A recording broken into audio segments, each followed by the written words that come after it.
Hey you guys, welcome back to my channel. Welcome back to Since Day One. Before we get into this video update about NBA Youngboy, you guys, go ahead and like the video, comment down below, and if you are new, smash that subscribe button to take flight with us. Fake love, I don't need it, you can keep it as a fact. I had to make up my mind. I took that weight on my shoulder. I done been down. Well, I was on Twitter this morning, you guys, just minding my business, and I had ran across this post pertaining to NBA Youngboy, you guys, and his case in Louisiana. And as I was reading this post, you guys, it instantly piqued my curiosity, and so I had to look further into it. Not just for myself, but for y'all too, because y'all know we gotta stay up to date with what's going on with NBA Youngboy. And I know that I've been MIA for a while, and I haven't been giving y'all constant NBA Youngboy updates, you guys, but I feel like this is something new, and I haven't seen it on YouTube yet. I honestly think Baton Rouge Police Department is trying to keep everything hush-hush because I haven't seen too many people speaking on this situation. But according to the tweet that I saw today from Twitter, you guys, the tweet stated that the 4 police officers who apprehended NBA Youngboy back in 2020 were indicted this past Tuesday on charges stemming from them allegedly putting their hands on a person in custody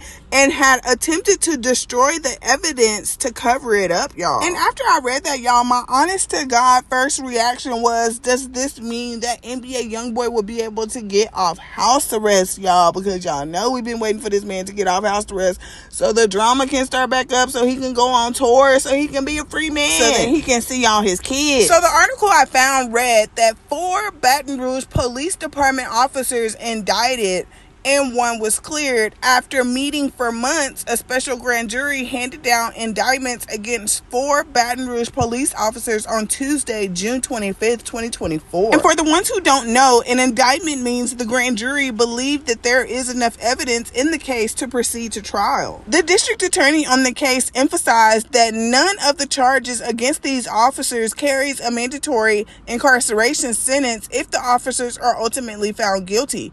This was an isolated incident. This is not an indictment on the Baton Rouge Police Department, said the district attorney at a news conference to announce the indictments against the officers. The incident was exposed in 2023 after an anonymous person filed a complaint about what happened to the man that the police officers had picked up from NBA Youngboy's video shoot. After launching a secret investigation, former chief of police Murphy Paul questioned Officer Jackson, who was present for the reported harming of the person in custody, and that officer blew the whistle on what he reportedly witnessed. Jackson reportedly said he remembered members of Baton Rouge Police Department Street Crimes Unit, the Uniform Patrol, and the FBI investigating a complaint that people were waving weapons in front of a home on Chippewa Street in Baton Rouge back in 2020. And the police later learned that they were responding to the scene of a music video shoot for the rapper NBA Youngboy, whose real name is Kentrell Gaulden. It goes on to say the police took several men from the scene of the music video shoot and strip searched them inside the police department's 1st District precinct.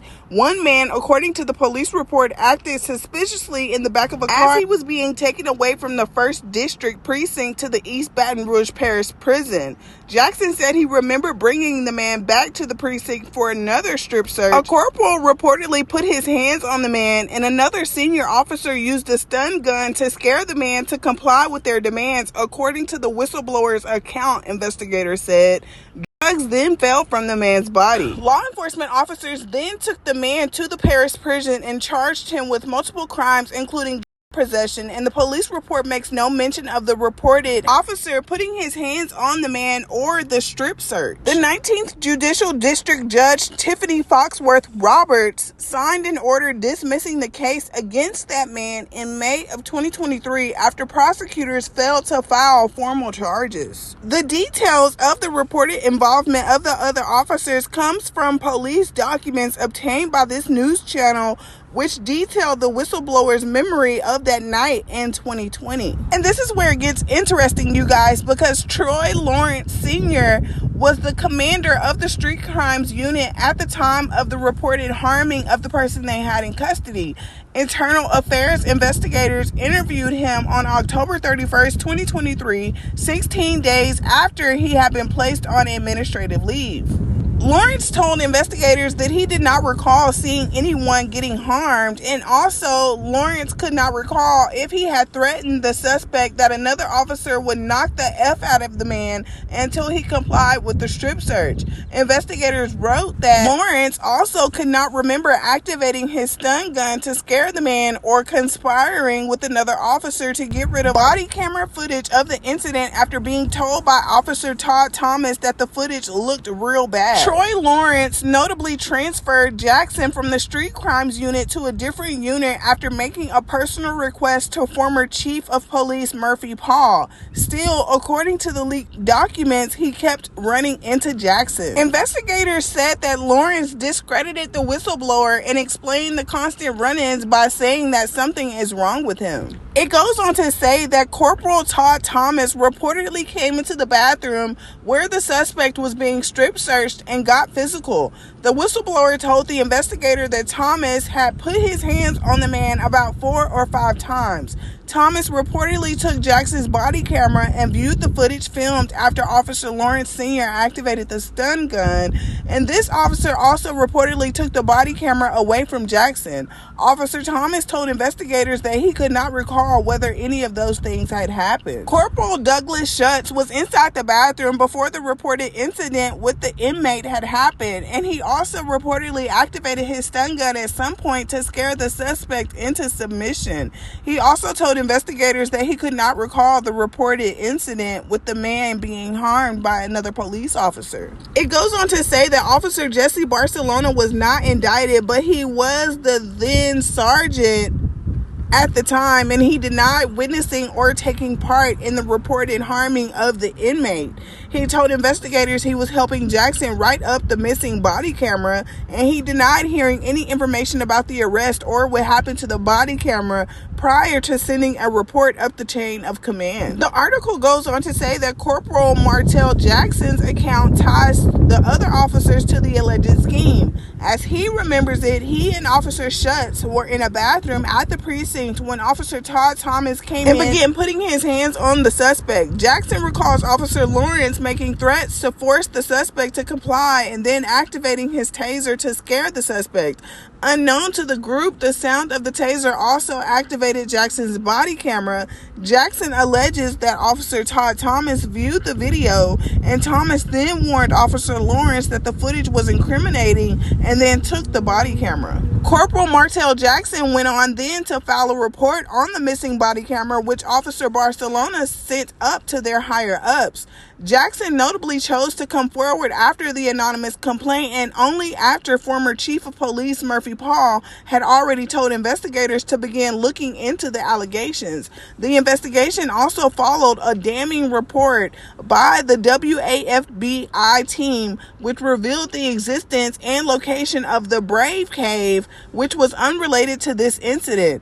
The Brave Cave is an unnamed processing facility that the Street Crimes Unit once used to hold and search suspects tied to drug investigations. Oh my God. So what's next after all of this? Well, the officers have argued that they should be allowed to remain on leave until their cases go through the court system. They cited Chief Paul's history of enabling other officers' cases to go through the court system before he took discipline.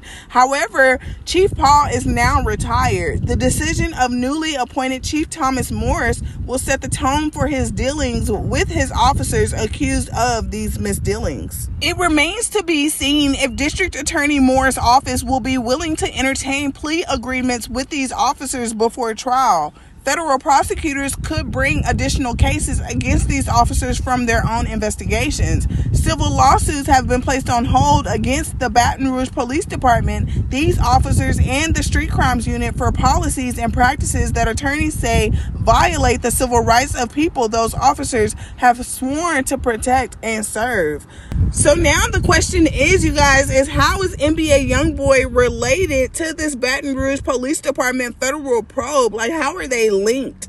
Leave your thoughts and opinions down below, you guys, and let me know what y'all think about this whole entire situation. Let's crack the case together. Is our boy about to get off house arrest or nah? Well, as for NBA Youngboy, you guys, you know that a federal judge was allowing NBA Youngboy to serve his pre-trial house arrest in Utah.